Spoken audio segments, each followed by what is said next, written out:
Ever since my son was born, I've been a bus driver. For as long as I can remember, it's been me, old Bessie, the faded yellow school bus, and the winding dirt roads of Holloway County. As I lived alone, I took the late shifts, the emptiness of the roads, the soft hum of Bessie's engine, the flickering street lamps casting eerie shadows. It all lent an unusual charm to my mundane life. One summer afternoon, the sky looked like a pot of melted silver, a canvas smeared with charcoals of the impending storm. I had just finished my usual stops when I saw him. A man standing at an unofficial stop, where nobody ever boarded. He was tall and gaunt, a hat low over his eyes, a long coat concealing his body. As he climbed on, I felt a shiver crawl up my spine, a primal instinct of unease. But I shrugged it off, a mere figment of my overworked imagination. He sat at the back, in the shadows, silent. Hours passed, stop after stop, but he never got off. His silence was unsettling, and every time I looked into the rear-view mirror, I found his hat-covered face staring back, an unreadable expression in the shadows. The storm arrived, transforming the rural route into a torrential nightmare, rain lashing on Bessie's roof, lightning illuminating the surroundings in a stark, monochromatic horror movie. The man continued to sit, his face a cipher in the rear-view mirror. A sudden fear gripped me. The lonely roads, the relentless storm, the ceaseless silence, the unknown man. It all suddenly felt like a chilling nightmare I couldn't wake from. Overwhelmed, I pulled over, the rain thrashing outside, the man's gaze piercing the silence. "Sir, this is the end of the line," I stuttered. No response. The persistent passenger just sat there. "Sir?" I said, louder, fear creeping into my voice. No answer. Gathering all my courage, I started towards him, every step echoing through the eerily silent bus. As I neared, I felt a cold gust of wind, as though death itself had swept through Bessie's doors. His head was low, hat still obscuring his features. Gently, I touched his shoulder. He jerked up, removing his hat, and my heart almost jumped out of my chest. It was me, an older version, with hollow eyes and pale skin, gaunter than the reflection I saw every day. "Turn around," he whispered, his voice a hoarse echo of mine. Incredulous, I turned to look out the front window. There, washed in the ruthless storm, lay a massive tree, uprooted, sprawled across the road, right where Bessie would have been, had I not stopped, still reeling. I turned back, but the seat was empty. The man had vanished, leaving behind an eerie silence, a bone-chilling fear, and a reality that was too terrifying to comprehend.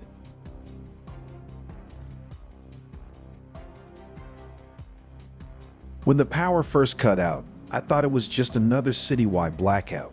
It wasn't unusual for the ancient electrical infrastructure in this city to falter every now and then. A pang of annoyance echoed within me, but quickly subsided. This was part of living alone in my first apartment. Independence came with its fair share of inconveniences. However, the ordinary quickly morphed into the extraordinary when I looked out my apartment window. I expected to see a city plunged into darkness, but instead I was met with the normal nighttime cityscape. Office towers, skyscrapers, and neighboring apartments blazed with light. It seemed that my building was the only one cloaked in darkness. I felt a chill run down my spine and my stomach twisted with unease. The darkness around me seemed oppressive, as if it was slowly pushing me towards a corner. I reached for my phone, hoping for the comforting glow of the screen to slice through the darkness, but my hand clutched at emptiness. I'd left it charging in the other room.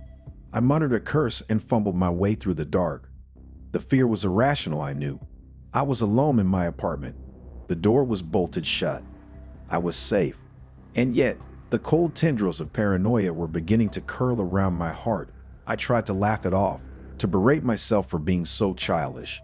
But the silence of my apartment only seemed to amplify the terror clawing at my mind. As I groped through the darkness, my foot brushed against something on the floor, something that shouldn't be there. It was soft. It moved. A gasp caught in my throat as I fell backward, my mind conjuring horrifying images of what could be lying on my apartment floor. Who was there? My voice shook, barely a whisper in the quiet darkness. My heart pounded against my chest like a wild animal attempting to escape its cage. There was no reply. In the dark, time seemed to stretch. Each second bloated into minutes, into hours. Fear, raw and all-consuming, threatened to choke me.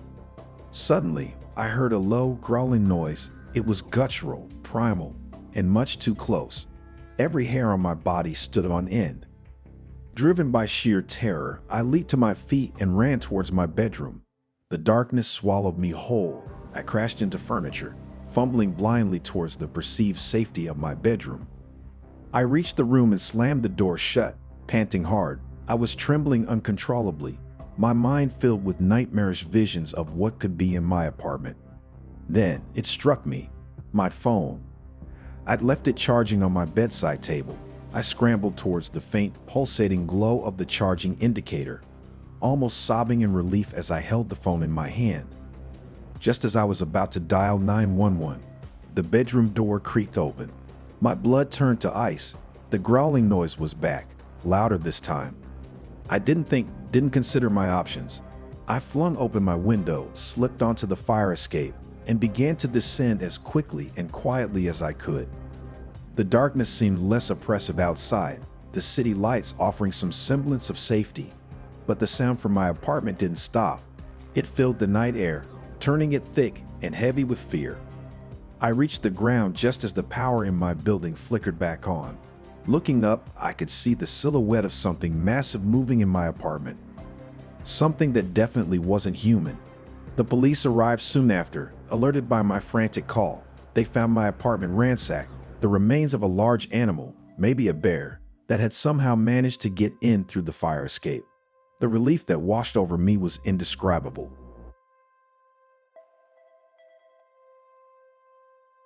I've always been partial to the chaotic beauty of holiday shopping, that brilliant cacophony of tinsel and jingling bells, sugar plums and hot chocolate mixed with the undeniable rush of people bustling about, scrambling for last-minute gifts.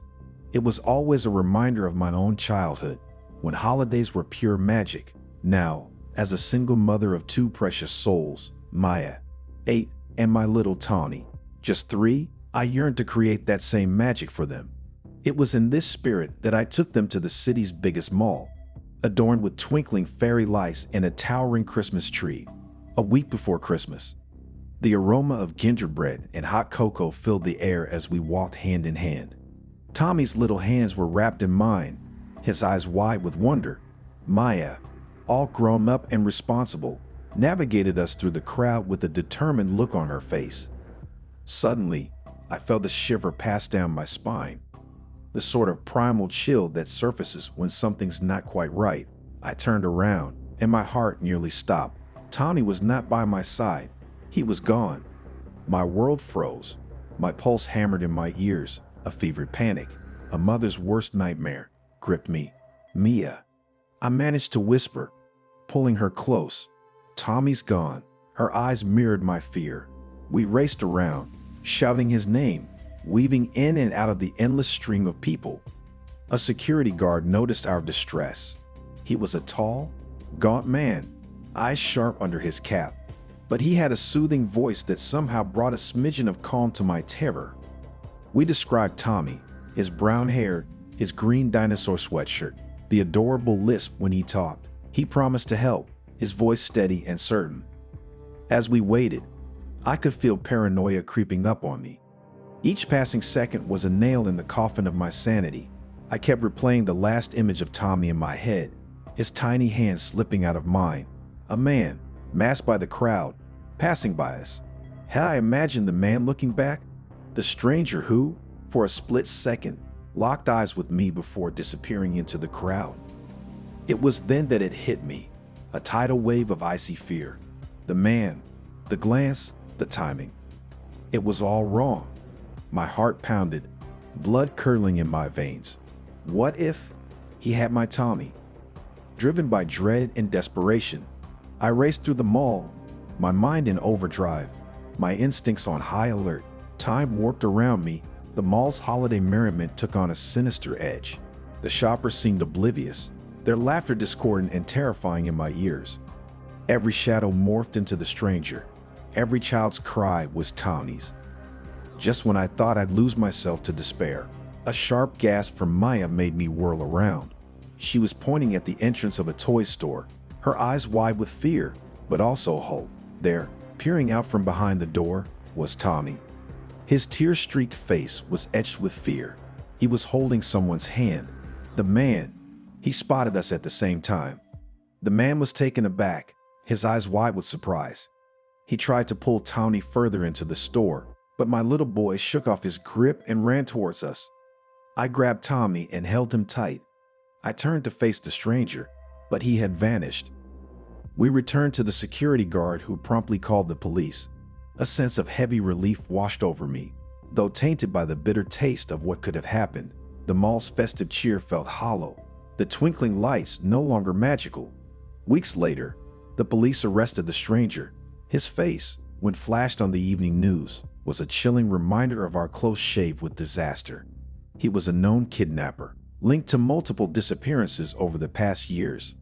Life got back to its normal rhythm, but I could never forget the horror of that day. Holidays were no longer about just magic and joy. They were also about vigilance, a lesson learned in the most terrifying way.